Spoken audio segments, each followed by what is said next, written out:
Hello student, नमस्कार सभी को। मैं सविता एक बार फिर से आप सभी का स्वागत करती हूँ अपने परिवार का एग्जाम अड्डा पे। आप सब कैसे हैं? उम्मीद करती हूँ आप सब अच्छे होंगे, मस्त होंगे, अच्छे से अपनी तैयारी कर रहे होंगे।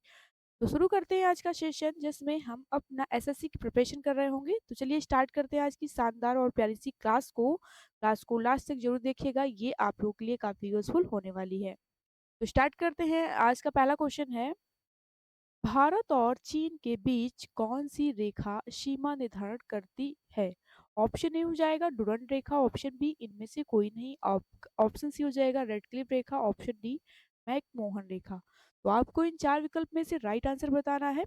भारत और चीन के बीच कौन सी रेखा सीमा निर्धारण करती है? तो ये हो जाएगी मैकमोहन रेखा, ऑप्शन डी राइट आंसर हो जाएगा। तो बात करते हैं हम मैकमोहन रेखा की। तो ये रेखा 1914 में शिमला समझौते के तहत तय की गई थी। इसकी लंबाई करीब 890 किलोमीटर है और ये रेखा 1962 के भारत और चीन युद्ध के कारण थी। राइट आंसर है ऑप्शन डी। चलते हैं अगले क्वेश्चन की ओर। अगला क्वेश्चन है, काली मिट्टी का विस्तार पाया जाता है? ऑप्शन ए महाराष्ट्र में, option B Madhya Pradesh, option C Gujarat, option D इनमें से सभी। तो आपको इन चार विकल्प में से राइट आंसर बताना है। काली मिट्टी का विस्तार पाया जाता है कहाँ? तो ये पाया जाता है महाराष्ट्र, मध्य प्रदेश और गुजरात, इन में से सभी। ऑप्शन डी राइट आंसर हो जाएगा। तो बात करते हैं ये काली मिट्टी के कुछ इंपॉर्टेंट फैक्ट देखते हैं। तो काली मिट्टी को लावा मिट्टी भी कहा जाता है और काली मिट्टी दक्कन पठार क्षेत्र में पाई जाती है। अगला क्वेश्चन है, भारत में चंदन की खेती की लकड़ी के वन सबसे अधिक कहाँ पाए जाते हैं? ऑप्शन ए असम की पहाड़ियों में, ऑप्शन बी शिवालिक पहाड़ियों में, ऑप्शन सी हो जाएगा नीलगिरी पहाड़ियों में, ऑप्शन डी सतपुड़ा पहाड़ियों में। तो आपको इन चार विकल्प में से राइट आंसर बताना है। चंदन की खेती की लकड़ी के वन सबसे ज्यादा कहाँ पाए जाते हैं? तो ये पाए जाते हैं नीलगिरी पहाड़ियों में। ऑप्शन सी राइट आंसर हो जाएगा। तो बात करते हैं नीलगिरी पहाड़ी के बारे में। तो नीलगिरी पहाड़ियां दक्षिण पूर्वी भारत के तमिलनाडु राज्य में स्थित हैं। नीलगिरी पहाड़ियों में चाय, कॉफी, सिनकोना और मसालों की खेती होती है। तो देखते हैं अगला प्रश्न। अगला प्रश्न है, 2011 की जनगणना के अनुसार भारत न्यूनतम नागरिकत्व वाला राज्य है? Option A Arunachal Pradesh, option B Bihar, option C Himachal Pradesh, option D हो जाएगा उत्तर प्रदेश। तो आपको इन चार विकल्प में से राइट आंसर बताना है। 2011 की जनगणना के अनुसार भारत न्यूनतम नागरिकत्व वाला राज्य है। तो ये हो जाएगा Himachal Pradesh. Option C right answer हो जाएगा। तो देखते हैं हिमाचल प्रदेश के बारे में। तो हिमाचल प्रदेश भारत का 18वां राज्य है। ये पश्चिमी हिमालय में स्थित है। और हम बात करते हैं हिमाचल प्रदेश में साक्षरता दर कितनी है? तो लगभग 82.79%। तो देखते हैं अगला क्वेश्चन है, विश्व की हेलीपोर्ट की राजधानी के नाम से कौन सा देश जाना जाता है? ऑप्शन ए हो जाएगा उत्तरी कोरिया, ऑप्शन डी संयुक्त राज्य अमेरिका, ऑप्शन डी दक्षिण कोरिया, ऑप्शन डी हो जाएगा चीन। तो आपको इन चार ऑप्शन में से राइट आंसर बताना है कि इनमें से कौन सा राइट आंसर होगा। तो देखते हैं राइट आंसर आप लोगों का हो जाएगा ऑप्शन डी दक्षिण कोरिया। तो बात करते हैं हम, दक्षिण कोरिया हो जाएगा राइट आंसर। दक्षिण कोरिया की राजधानी हो जाएगी सियोल। और हम बात करते हैं दक्षिण कोरिया की आबादी कितनी है? तो ये हो जाएगी 52 मिलियन से ज्यादा। और ये देश कोरियाई प्रायद्वीप के दक्षिणी हिस्से में स्थित है। तो देखते हैं अगला प्रश्न है, एशिया का प्रवेश द्वार कहलाता है? ऑप्शन ए हो जाएगा Japan, option B Philippines, option C हो जाएगा ताइवान, ऑप्शन डी इंडोनेशिया। तो आपको इन चार ऑप्शन में से राइट आंसर बताना है। एशिया का प्रवेश द्वार किसे कहा जाता है? राइट आंसर हो जाएगा आप लोगों का ऑप्शन ऑप्शन बी हो जाएगा तुर्की। तुर्की राइट आंसर हो जाएगा। एशिया का प्रवेश द्वार तुर्की को कहा जाता है। ऑप्शन बी राइट आंसर हो जाएगा। तो बात करते हैं तुर्की की।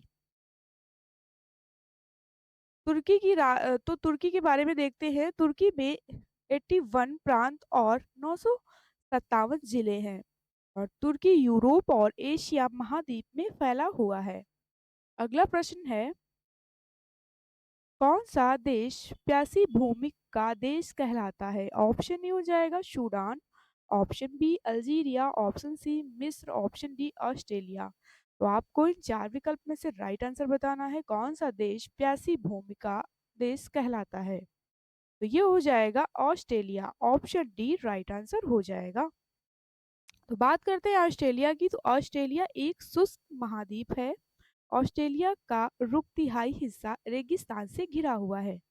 और हम बात करते हैं, ये हिंद महासागर और प्रशांत महासागर से घिरा हुआ महाद्वीप है। ऑप्शन डी राइट आंसर हो जाएगा। तो देखते हैं अगला प्रश्न है, संगमरमर की भूमि के नाम से प्रसिद्ध है? Option A France, option B Germany, option C Italy, option D Spain. आपको इन चार विकल्प में से राइट आंसर बताना है, संगमरमर की भूमि से कौन प्रसिद्ध है? तो ये प्रसिद्ध है Italy, option C right answer हो जाएगा। तो बात करते हैं इटली की, तो इटली के बारे में देखते हैं। इटली यूरोप के दक्षिण में स्थित है। और हम बात करते हैं इटली की कैपिटल क्या होगी, तो इटली की राजधानी रोम हो जाएगी।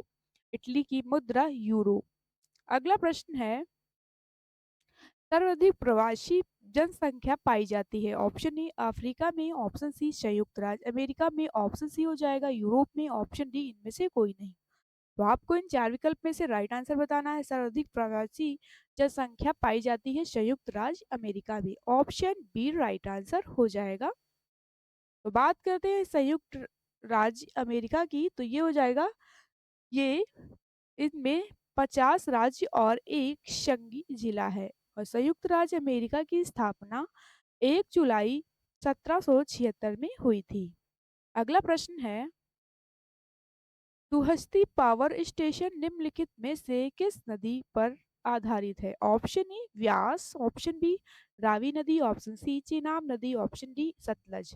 तो आपको इन चार विकल्प में से राइट आंसर बताना है, दुहस्ती पावर स्टेशन किस नदी पर आधारित है? तो ये हो जाएगा चेनाब नदी, ऑप्शन सी राइट आंसर हो जाएगा। तो देखते हैं दुहस्ती पावर स्टेशन के बारे में, तो ये परियोजना जम्मू कश्मीर के किश्तवाड़ जिले में है। और इस परियोजना को साल 2007 में शुरू किया गया था। अगला क्वेश्चन है, जायकवाड़ी परियोजना किस नदी पर स्थित है? ऑप्शन ए हो जाएगा कृष्णा, ऑप्शन बी हो जाएगा Kaveri, option D Godavari, option D हो जाएगा महानदी। तो आपको इन चार ऑप्शन में से राइट आंसर बताना है कि जायकवाड़ी परियोजना किस नदी पर स्थित है। तो ये स्थित है गोदावरी नदी पर, ऑप्शन सी राइट आंसर हो जाएगा। ये परियोजना बहुउद्देशीय परियोजना है। इस बांध की लंबाई करीब 10 किलोमीटर है। इसका निर्माण 1965 में शुरू हुआ था और 1976 में पूरा हुआ था। तो अगला प्रश्न है, देखते हैं अगला प्रश्न, तुलबुल परियोजना संबंधित है? ऑप्शन ए व्यास नदी से, ऑप्शन बी रावी नदी से, ऑप्शन सी झेलम नदी से, ऑप्शन डी सतलज नदी से। तो आपको इन चार विकल्प में से राइट आंसर बताना है, तुलबुल परियोजना किस नदी से संबंधित है? तो ये संबंधित है झेलम नदी से, ऑप्शन सी राइट आंसर हो जाएगा। तो बात करते हैं हम झेलम नदी की, तो झेलम नदी, ये नदी जम्मू कश्मीर में स्थित है। जम्मू कश्मीर की राजधानी हो जाएगी श्रीनगर से होकर गुजरात गुजरती है। और झेलम नदी सिंधु नदी प्रणाली में एक सहायक नदी है। तो अगला प्रश्न है, जिम कॉर्बेट राष्ट्रीय उद्यान कहाँ स्थित है? ऑप्शन ए असम में, ऑप्शन बी उत्तर प्रदेश में, ऑप्शन सी महाराष्ट्र में, ऑप्शन डी उत्तराखंड में। तो आपको इन चार विकल्प में से राइट आंसर बताना है, जिम कॉर्बेट राष्ट्रीय उद्यान कहाँ स्थित है? तो ये स्थित है उत्तराखंड में, ऑप्शन डी राइट आंसर हो जाएगा। तो हम बात करते हैं जिम कॉर्बेट की, तो ये पार्क रामनगर से करीब 25 किलोमीटर दूर है। जिम कॉर्बेट नेशनल पार्क का पुराना नाम हेली नेशनल पार्क था और इसकी स्थापना 1936 में की गई थी। तो देखते हैं अगला क्वेश्चन है, जम्मू से श्रीनगर का मार्ग किस दर्रे से होकर गुजरता है? ऑप्शन ए हो जाएगा जोजिला दर्रा, ऑप्शन बी हो जाएगा बुर्जिल दर्रा, ऑप्शन सी बनिहाल दर्रा, ऑप्शन डी पीर पंजाल दर्रा। तो आपको इन 4 विकल्प में से राइट आंसर बताना है। जम्मू से श्रीनगर का मार्ग किस दर्रे से होकर गुजरता है? तो ये गुजरता है बनिहाल दर्रे से। ऑप्शन सी राइट आंसर हो जाएगा। तो बात करते हैं हम बनिहाल दर्रे की। तो ये दर्रा पीर पंजाल पर्वतमाला में स्थित है। बनिहाल दर्रे से गुजरने वाली सड़क पर जवाहर सुरंग भी है। तो देखते हैं अगला प्रश्न है, नाथुला दर्रा किस राज्य में स्थित है? Option A Uttarakhand, option B Sikkim, option C हो जाएगा हिमाचल प्रदेश, ऑप्शन डी मणिपुर। तो आपको इन 4 विकल्प में से राइट आंसर बताना है। ये क्वेश्चन आप लोगों के लिए काफी इंपॉर्टेंट होने वाला है, कई बार एग्जाम्स में पूछे गए हैं। नाथुला दर्रा सिक्किम राज्य में स्थित है। ऑप्शन बी राइट आंसर हो जाएगा। तो बात करते हैं सिक्किम की। तो सिक्किम की राजधानी हो जाएगी गंगटोक। सिक्किम में केवल 6 जिले हैं। सिक्किम भारत का सबसे छोटा राज्य है। तो देखते हैं अगला प्रश्न है, किस देश की सीमा कैस्पियन झील से नहीं मिलती है? Option A Azerbaijan, option B Ukraine, option C रूस, ऑप्शन डी हो जाएगा तुर्कमेनिस्तान। तो आपको इन 4 विकल्प में से राइट आंसर बताना है। किस देश की सीमा कैस्पियन झील से नहीं मिलती है? तो राइट आंसर हो जाएगा ऑप्शन बी यूक्रेन की। तो बात करते हैं कैस्पियन झील की। तो कैस्पियन सागर यूरोप और एशिया के बीच स्थित है। यूक्रेन पूर्वी यूरोप में एक देश है। यूक्रेन में कुल 457 शहर है। अगला प्रश्न है, तो देखते हैं अगला प्रश्न, सवाना घास भूमियां मुख्यतः कहाँ पाई जाती हैं? ऑप्शन ए हो जाएगा मध्य एशिया में, ऑप्शन बी उत्तरी मध्य अफ्रीका में, ऑप्शन सी उत्तरी अमेरिका में, ऑप्शन डी ऑस्ट्रेलिया में। तो आपको इन 4 विकल्प में से राइट आंसर बताना है। सवाना घास भूमियां मुख्यतः कहाँ पाई जाती हैं? तो ये पाई जाती हैं उत्तरी मध्य अफ्रीका में। ऑप्शन बी राइट आंसर हो जाएगा। तो बात करते हैं हम पम्पास घास के मैदान कहाँ पाए जाते हैं? तो ये दक्षिण अमेरिका के अर्जेंटीना और उरुग्वे देश में पाए जाते हैं। और हम बात करते हैं डाउन्स, तो ये पाया जाता है ऑस्ट्रेलिया के दक्षिण पूर्व में स्थित है। कैटल ब्रियर घास के मैदान दक्षिण अमेरिका के पूर्वी हिस्से में स्थित है। तो देखते हैं अगला क्वेश्चन है, पवित्र भूमि के नाम से जाना जाता है? Option A Lebanon, option B हो जाएगा Iraq, option C Syria, option D फिलिस्तीन। तो आपको इन 4 विकल्प में से राइट आंसर बताना है। पवित्र भूमि के नाम से किसे जाना जाता है? तो ये जाना जाता है फिलिस्तीन को। ऑप्शन डी राइट आंसर हो जाएगा। तो बात करते हैं फिलिस्तीन की। तो फिलिस्तीन की कैपिटल हो जाएगी यरूशलेम। और फिलिस्तीन कब बना? तो ये हो जाएगा 15 नवंबर 1988 में। अगला प्रश्न है, देखते हैं अगला प्रश्न। तो अगला प्रश्न है, कैरिबियन सागर में कौन सी नदी गिरती है? Option A Jordan, option B Volga, option C Danube नदी, ऑप्शन डी इनमें से कोई नहीं। तो आपको इन 4 विकल्प में से राइट आंसर बताना है। तो राइट आंसर हो जाएगा ऑप्शन बी वोल्गा नदी। ऑप्शन बी वाले बच्चे बिल्कुल करेक्ट हो जाएंगे। तो बात करते हैं हम यूरोप की सबसे लंबी नदी कौन सी है? तो ये हो जाएगी वोल्गा नदी। वोल्गा नदी की लंबाई 3531 किलोमीटर है। वोल्गा नदी को अक्सर रूस की राष्ट्रीय नदी भी कहा जाता है। तो देखते हैं अगला क्वेश्चन है, भूमध्य सागर में गिरने वाली प्रमुख नदी कौन सी है? Option A Amazon, option B नील, option C Rhine, option D option C हो जाएगा पीला। तो आपको इन 4 ऑप्शन में से राइट आंसर बताना है। भूमध्य सागर में गिरने वाली प्रमुख नदी कौन सी है? तो ये हो जाएगी नील नदी। ऑप्शन बी राइट आंसर हो जाएगा।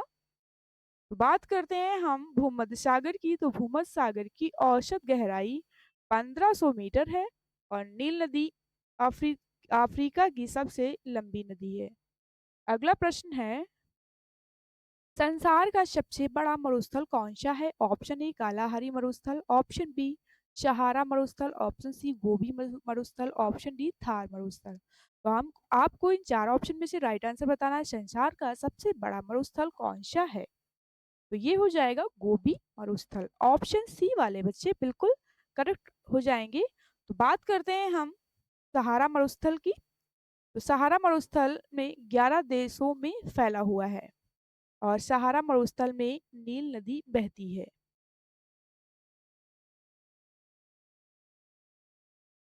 तो आज का सेशन यहीं तक था। अगर आप लोगों को ये सेशन पसंद आया हो तो लाइक शेयर और चैनल को सब्सक्राइब करें। जय हिंद, जय भारत। फिर मिलते हैं अगली क्लास